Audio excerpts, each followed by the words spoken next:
Durante siglos, los alquimistas persiguieron un sueño que parecía imposible: transformar el plomo en oro. Buscaban la piedra filosofal, escudriñaban antiguos manuscritos y disolvían metales en ácidos, convencidos de que en lo más profundo de la materia se ocultaban los secretos de la riqueza y la inmortalidad. Esa búsqueda estuvo plagada de incontables descubrimientos y de innumerables tragedias. A los alquimistas considerados inútiles se les arrojaba a mazmorras, se les cortaba la cabeza o incluso se les desollaba vivos. Así de desbordante era la pasión que los consumía. No hacía falta decirlo, el oro es oro.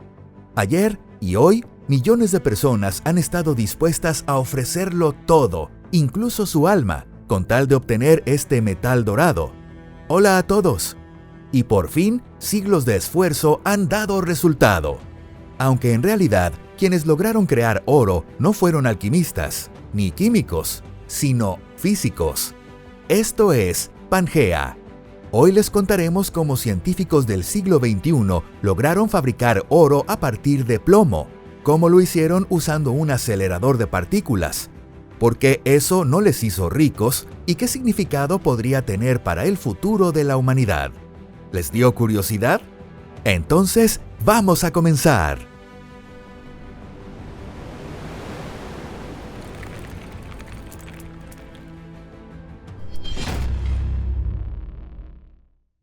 De la alquimia a la física. No todos los alquimistas de la Edad Media eran farsantes. Entre ellos había muchas personas con talento extraordinario. Tenían una comprensión intuitiva. Sabían que toda materia está conectada entre sí y que todo puede transformarse, siempre y cuando se encuentre la combinación correcta de elementos y energía. Si alguien les hubiera dicho que la única diferencia entre el plomo y el oro son 3 protones, apenas 3 diminutas partículas, seguramente habrían saltado de alegría. Solo 3 partículas. De hecho, el plomo es un átomo con 82 protones, mientras que el oro tiene 79. Si se logran quitar 3 protones, se supone que debería convertirse en oro. ¿Suena fácil? En absoluto, es algo increíblemente difícil. Porque para modificar la estructura de un núcleo atómico hay que romper la fuerza que lo mantiene unido, la fuerza nuclear. Y por cierto, esa es la fuerza más poderosa de todo el universo. Tratar de romper un núcleo con ácido, calor o cualquier método químico es como intentar hundir un portaaviones moderno con una pistola de aire comprimido. Para romper un átomo se necesita una energía comparable a la que nace en el interior de una estrella. Y la humanidad no se acercó a ese nivel hasta comienzos del siglo XX. En 1919, Ernest Rutherford hizo chocar partículas alfa contra átomos de nitrógeno y logró crear oxígeno. Fue la primera vez en la historia humana que un elemento se transformó en otro. Así terminó la era de los alquimistas y comenzó otra mucho más peligrosa y fascinante. A este fenómeno de transformar un elemento en otro se le dio un nombre científico: transmutación nuclear. Cuando la alquimia se convirtió en ciencia. Gracias al experimento de Rutherford, la humanidad dejó de dudar que es posible crear un elemento a partir de otro. A partir de ese momento terminó la era de buscar la piedra filosofal y comenzó la era de los experimentos calculados con precisión científica. En lugar de crisoles, se usaron aceleradores. En lugar de conjuros, fórmulas de mecánica cuántica. En 1941, físicos estadounidenses lograron por fin obtener oro de manera artificial, bombardeando Mercurio con un flujo de neutrones. El resultado fue modesto, solo consiguieron unos cuantos átomos de oro radioactivo. Pero el principio quedó demostrado. La transmutación en oro es posible. Aquello que una vez fue considerado herejía empezó a aparecer en informes científicos. Han pasado ya más de 80 años desde entonces. Y ahora es el plomo, ese metal pesado que fue el punto de partida para los alquimistas, el que se convierte en el protagonista de nuevos experimentos. En 2025, dentro del proyecto ALICE, a Large Ion Collider Experiment, se hizo colisionar haces de iones de plomo a velocidades cercanas a la luz dentro del anillo subterráneo del Gran Colisionador de Hadrones. Pero aquí no hablamos de una colisión directa entre núcleos atómicos, sino de un fenómeno llamado colisión ultraperiférica, o UPC por sus siglas en inglés. Esto ocurre cuando dos núcleos de plomo 208 pasan rozándose a distancias de apenas unas decenas de femtómetros. A pesar de no entrar en contacto directo, la cercanía extrema hace que sus campos electromagnéticos empiecen a influirse entre sí.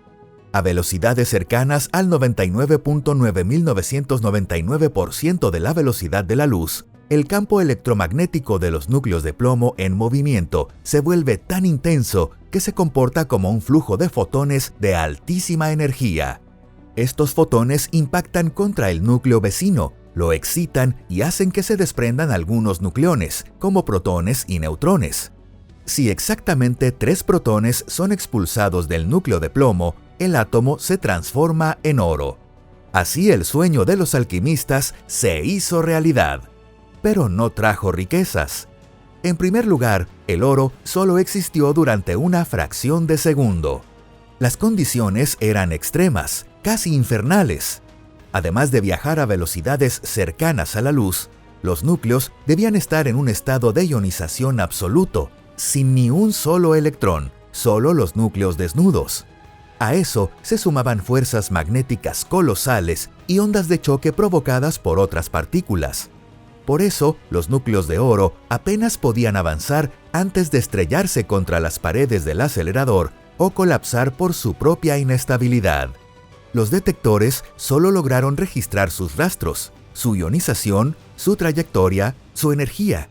Es decir, este oro no dejó ni brillo ni peso, solo un número perdido en los registros del experimento. Y en segundo lugar, obtener tan solo unos cuantos núcleos de oro cuesta millones de veces más que el valor del propio metal en el mercado. ¿Por qué los físicos buscan oro si no se puede vender? Tal vez te preguntes, ¿para qué hacen todo esto? ¿Por qué gastar millones de dólares solo para crear unos cuantos átomos de oro que desaparecen al instante? La respuesta es simple. Porque en este contexto, el oro no es el objetivo, es la prueba. Es la demostración concreta de que la humanidad puede manipular la estructura interna de la materia a voluntad.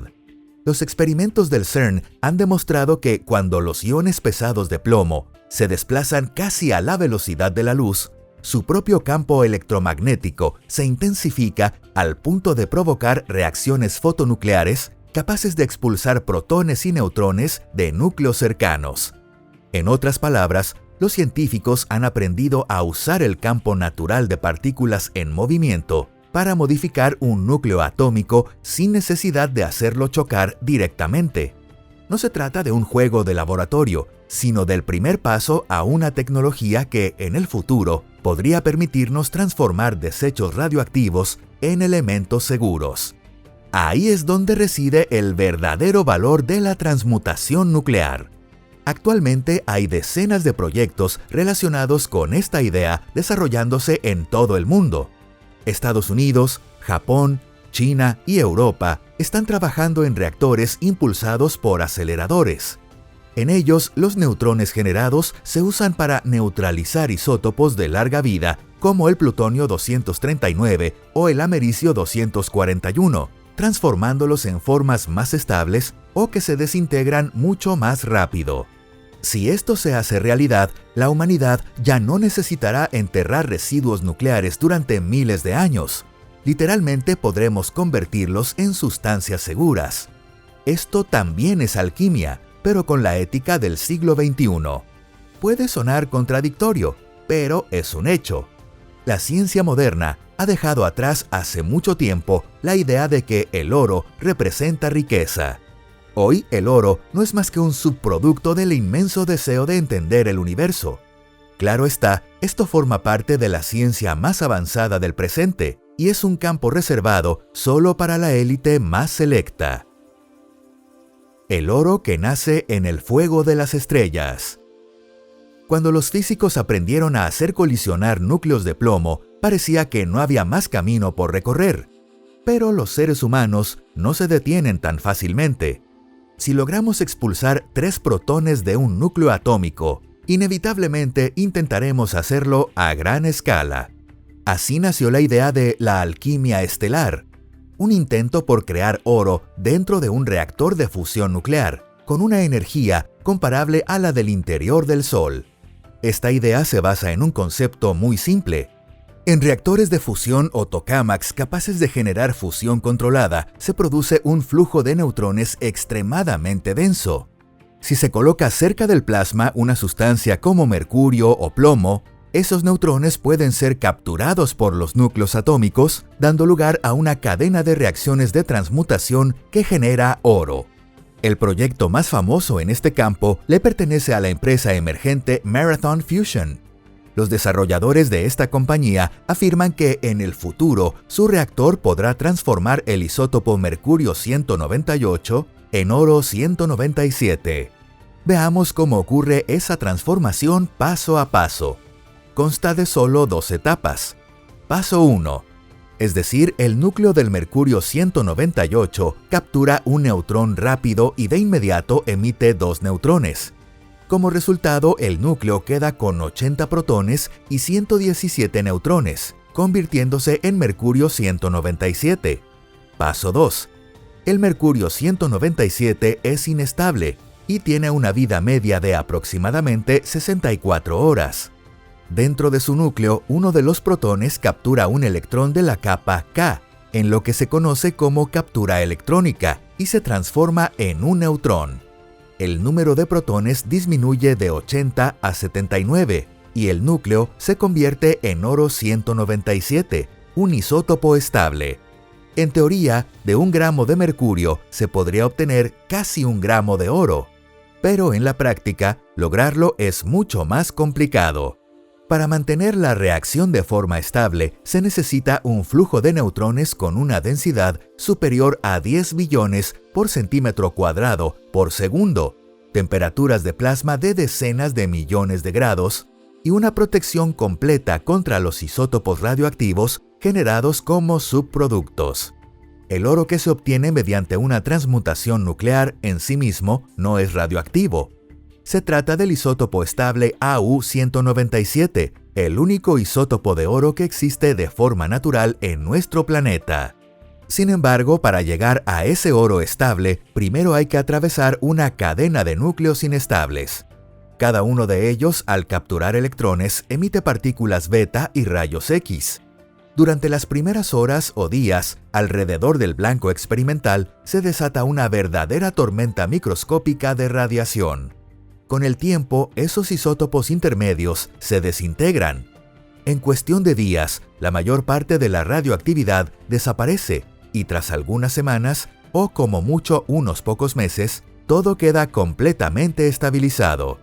Lo único que queda es oro 197, puro y estable.